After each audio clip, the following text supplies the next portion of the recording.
Good morning, students. In our last video, we have gone with the types of acquired immunity. तो हमने क्या पढ़ा था? Acquired immunity की दो types हमने देखे थे. That was humoral immunity and cell-mediated immunity. और मैंने आपको बताया था कि इस दोनों को मैं करूँगी आपके लिए explain. तो चलिए सबसे पहले हम बात करते हैं humoral immunity से related. Humoral immunity में मैंने जोर दिया था कि antibody, इसका connection किससे है? Antibody से है ना? तो आज हम पढ़ने वाले हैं कि exactly ये antibody होती क्या है और इनका डायग्राम कैसा होता है और ये हमारे लिए क्या फंक्शन करती हैं. ठीक है, तो चलिए आज हम बात करते हैं. आज का हमारा जो टॉपिक है दैट इज तो यहाँ पे हम क्या देख रहे हैं कि हम लोग ह्यूमरल इम्यूनिटी में एंटीबॉडी मेडिएटेड इम्यूनिटी भी इसको कहा जाता है. तो जाहिर सी बात है कि यहाँ पर एंटीबॉडी शब्द आएगा. तो मैं आपको सबसे पहले क्लियर कर दूं कि एंटीबॉडी का मतलब क्या होता है. एंटीबॉडी को हिंदी में कहा जाता है प्रतिरक्षी. ठीक है, ये एंटीबॉडी की क्या होती है? हिंदी होती है, यानी कि हिफाजत करने वाली चीज़. तो एंटीबॉडीज जो होती हैं वो किसी भी आउटसाइडर पैथोजन से, किसी भी रोग कारक से हमारी हिफाजत करती हैं और ये हमारे बॉडी में प्रेजेंट होती हैं जो किसी भी बैक्टीरिया के खिलाफ लड़ती हैं. ठीक है, या किसी भी तरह के रोग कारक, बैक्टीरिया, वायरस, फंगस, कोई भी ऐसी चीज़ जो हमारे अंदर बीमारी फैला रही है उससे जो फाइट करता है उसी को हम क्या कहते हैं? एंटीबॉडी या प्रतिरक्षी कहते हैं. ठीक है, तो देखिए ये एंटीबॉडी एग्जैक्टली जो होती है ये किस चीज की बनी होगी? आपके दिमाग में सबसे पहला सवाल ये उठेगा कि एंटीबॉडी क्या है. तो एंटीबॉडी जो होता है वो प्रोटीन का बना हुआ होता है. It is made up of proteins. ठीक है, हमारे बॉडी में प्रोटीन्स होती हैं और इसी प्रोटीन का ये बना होता है. सवाल होगा कि ये प्रोटीन का बना होता है तो किस प्रोटीन का बना होता है? It is made up of immunoglobulin protein. ठीक है, तो हमारी जो एंटीबॉडीज होती हैं इसका फॉर्मेशन होता है इम्यूनोग्लोब्युलिन प्रोटीन से. इसीलिए हम लोग इसको आईजी से रिप्रेजेंट करते हैं. किससे रिप्रेजेंट करते हैं? आईजी. आईजी का मतलब इम्यूनोग्लोब्युलिन. तो एंटीबॉडी शो करनी होती है तो हम किससे दिखाते हैं? आईजी से. क्यों? क्योंकि एंटीबॉडी बना होता है इम्यूनोग्लोब्युलिन प्रोटीन का और इसीलिए इसका जो शॉर्ट फॉर्म है वो आईजी लिया गया. ठीक है, तो चलिए देखते हैं एक डायग्राम. एनसीईआरटी में एंटीबॉडीज़ को लेकर उसके टाइप्स के बारे में बताया गया है, कितने टाइप्स की एंटीबॉडीज़ होती हैं और सबका काम बताया गया है. बिल्कुल हम उसके टाइप्स को भी देखेंगे, लेकिन पहले बात करते हैं आज स्ट्रक्चर ऑफ एंटीबॉडी के बारे में. तो देखिए एंटीबॉडी जो होती है ये एक वाई शेप स्ट्रक्चर बनाया गया है. हमारे एनसीईआरटी में जो एंटीबॉडी का जो स्ट्रक्चर है that is Y shape structure. तो आपको याद रखना है कि एंटीबॉडी जो है it is a Y shaped structure. ठीक है, यहाँ पे मैंने आपको दो ऑब्जेक्टिव दे दिए जो अक्सर बोर्ड एग्जाम में पूछे गए हैं. बोर्ड का क्वेश्चन आता है एंटीबॉडी इज रिप्रेजेंटेड एज. ठीक है, तो अगर प्रोटीन के फॉर्मेशन के अकॉर्डिंग एंटीबॉडी पूछा गया किस प्रोटीन का बना होता है तो वहाँ पर आपको याद रखना है आईजी, दैट इज इम्यूनोग्लोब्युलिन. एक और तरीका है एंटीबॉडी के बारे में सवाल पूछने का, वो आप डायग्राम के बाद समझेंगे. दूसरा सवाल ये उठ सकता है कि किस शेप के अकॉर्डिंग एंटीबॉडी के डायग्राम को तैयार किया गया है.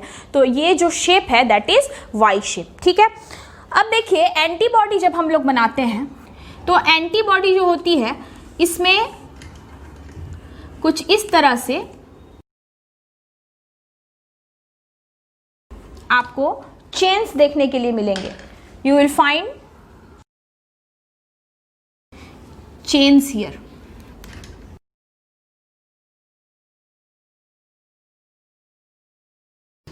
ठीक है, now in this side also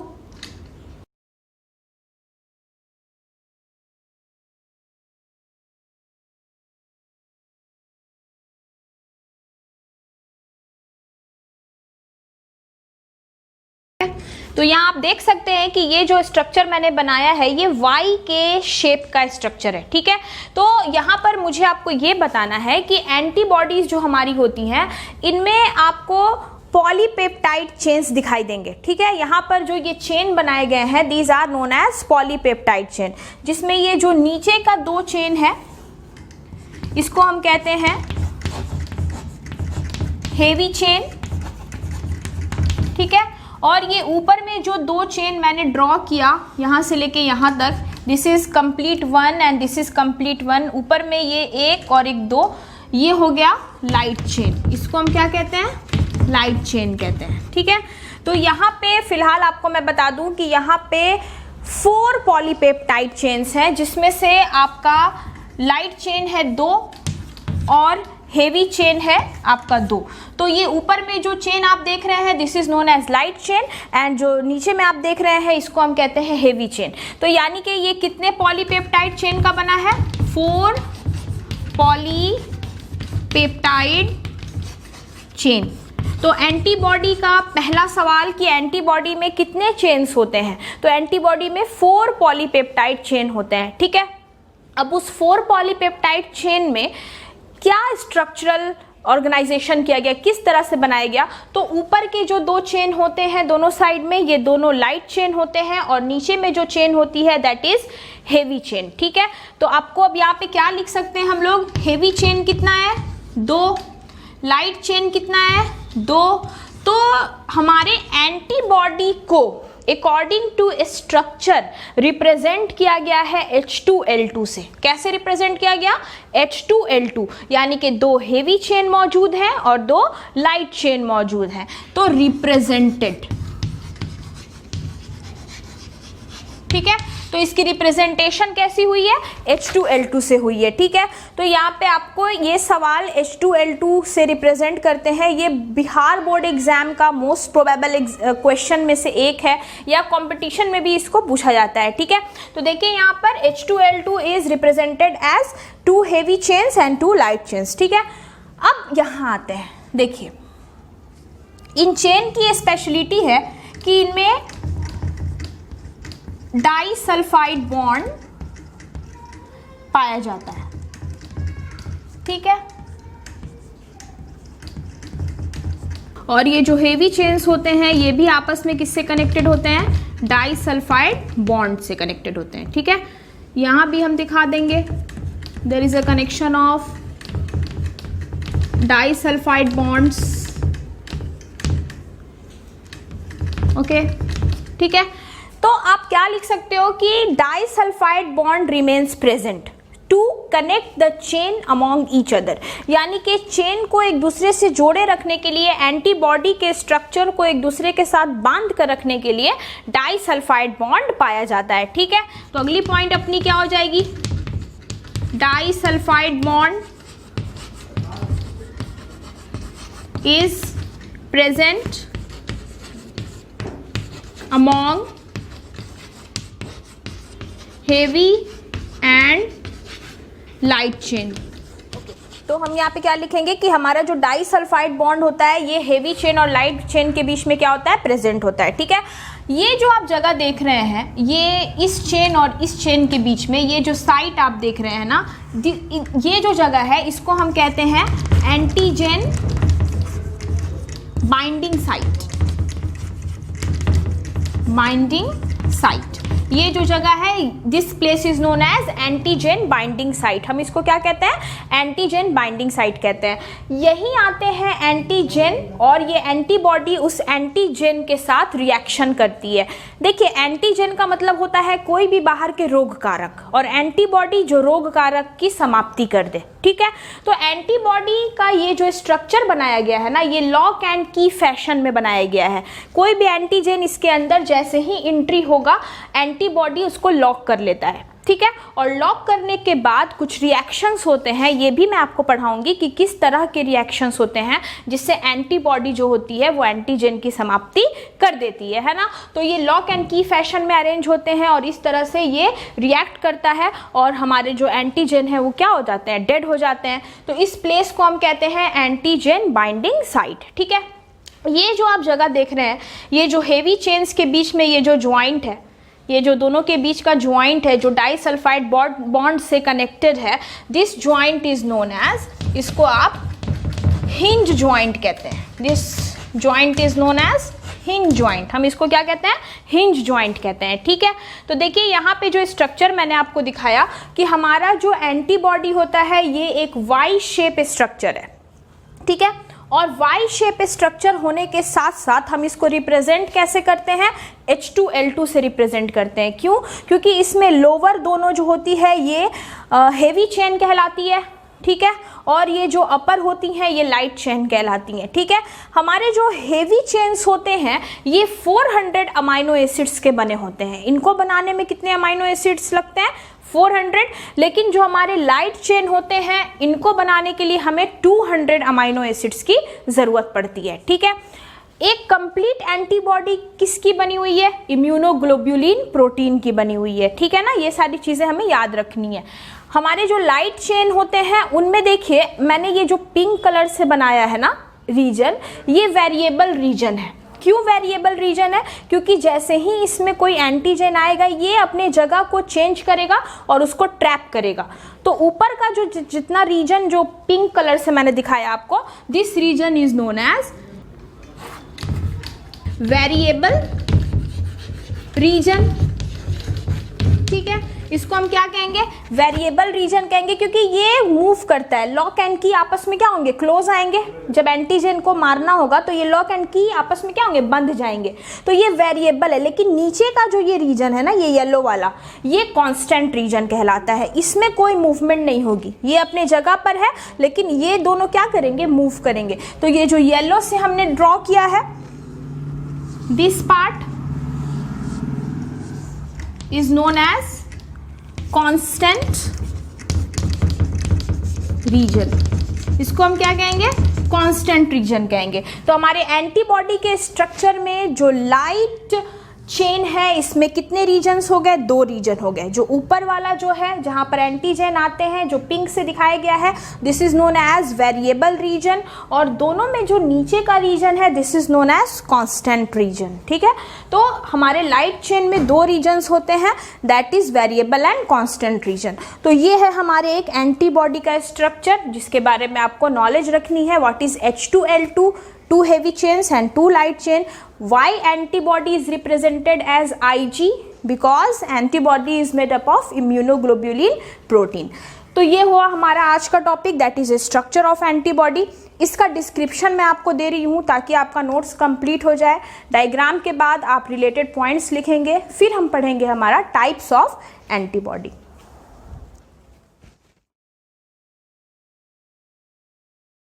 okay, तो हमने देखा कि एंटीबॉडीज जो होते हैं वो किस तरह से बने हुए हैं। तो इसमें हेवी और लाइट चेन्स तो आपने देखा।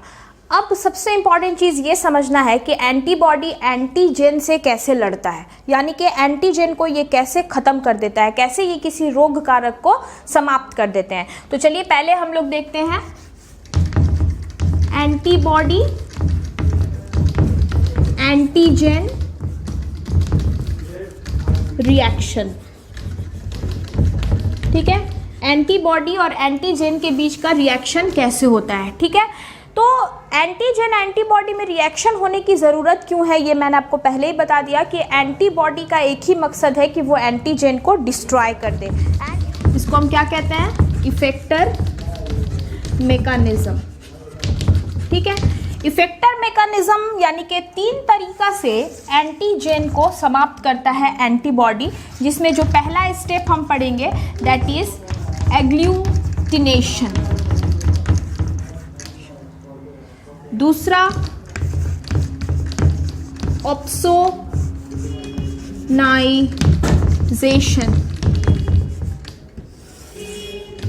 तीसरा कॉम्प्लीमेंट सिस्टम